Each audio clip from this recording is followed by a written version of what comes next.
तो आप लोगों का स्वागत है मेरे channel one day exam study में। तो आज हम लोग अनोखा सा चैप्टर भाषा, लिपि और व्याकरण पढ़ने वाले हैं। इससे पहले कि हम लोग पढ़े तो प्लीज़ कृपया कर मेरे चैनल को सब्सक्राइब कर दीजिएगा।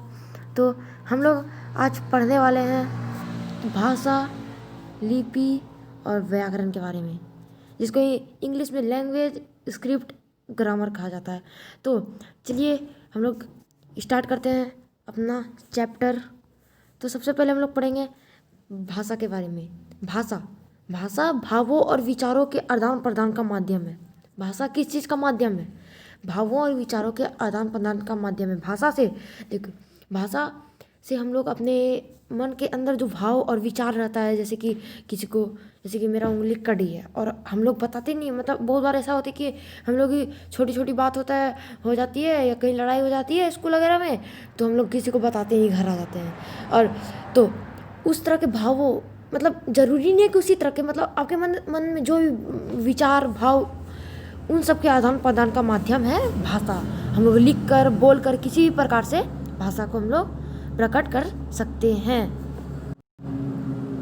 तो हम लोग आ चुके हैं एक क्वेश्चन पे। तो यहाँ पर क्वेश्चन पूछा जा रहा है, रुके थोड़ा सा।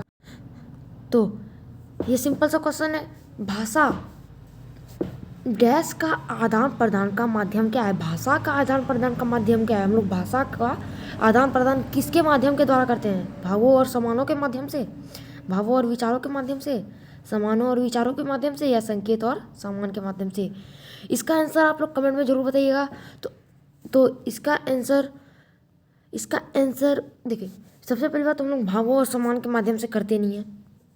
और समान और विचारों और संकेत और समान, तो इसका आंसर देखो, हम लोग समान का आदान का प्रदान, अभी हम लोगों ने जस्ट पढ़ा था, समान के आदान प्रदान के माध्यम से हम लोग कर नहीं सकते। भावों और विचारों के माध्यम से भी हम लोग कर सकते हैं, जैसे कि हम लोगों ने अभी जस्ट पढ़ा कि भावों और विचारों के माध्यम से हो सकता है। तो पहले सब आंसर देख लीजिएगा आप लोग। समान और विचारों के माध्यम से ये नहीं हो सकता, संकेत और समान के माध्यम से ये नहीं, समान जहाँ पर भी हो, समान के माध्यम से हम लोग कर ही नहीं सकते। तो इसका आंसर होगा ख। तो ये ख आंसर सही है। तो अभी हम लोग पढ़ेंगे भाषा के, तो अभी हम लोग पढ़ने वाले हैं भाषा के रूप। तो भाषा के एक प्रकार से दो रूप होते हैं, मौखिक या लिखित, लेकिन होते तीन हैं। एक और होता है जिसका नाम होता है सांकेतिक भाषा। तो सांकेतिक भाषा भी एक माध्यम होता है, पर हम लोग अभी पहले मौखिक और लिखित पढ़ेंगे। मौखिक भाषा, मौखिक का अर्थ होता है मुंह से बोला हुआ, बोला या बोली हुई, इस प्रकार मौखिक का भाषा का अर्थ है। जैसे कि हम लोग किसी को बोलते हैं कि भाई मेरा पैर टूट गया है, भाई मेरे उंगली में चोट लग गई है, भाई मुझे ये हो गया। तो इस तरह के कॉन्सेप्ट को हम लोग क्या कहेंगे? मौखिक भाषा। तो इसका सिंपल सा कॉन्टेक्ट है, मुंह से बोली गई वाणी, या मुंह से बोला किसी चीज़ या किसी भावों और विचारों को मुंह के द्वारा बोले जाने वाले विचारों को हम लोग मौखिक भाषा कहेंगे। तो ये वाला कॉन्सेप्ट अगर आपको समझ में आ गया तो मैं आपको एक उदाहरण देता हूँ। जैसे एक दूसरे के साथ किए जाने वाले वार्तालाप, भाषण, टेलीफोन, रेडियो, टीवी आदि मौखिक भाषा। जैसे कि राम ने मुझे बताया कि उसकी उंगली कट गई है। तो ये अगर आपसे क्वेश्चन पूछा जाएगा ये किस प्रकार का भाषा है, तो आप लोग को उत्तर तुरंत देना होगा ये मौखिक प्रकार की भाषा है। तो अभी हम लोग पढ़ेंगे लिखित भाषा किसे कहते हैं।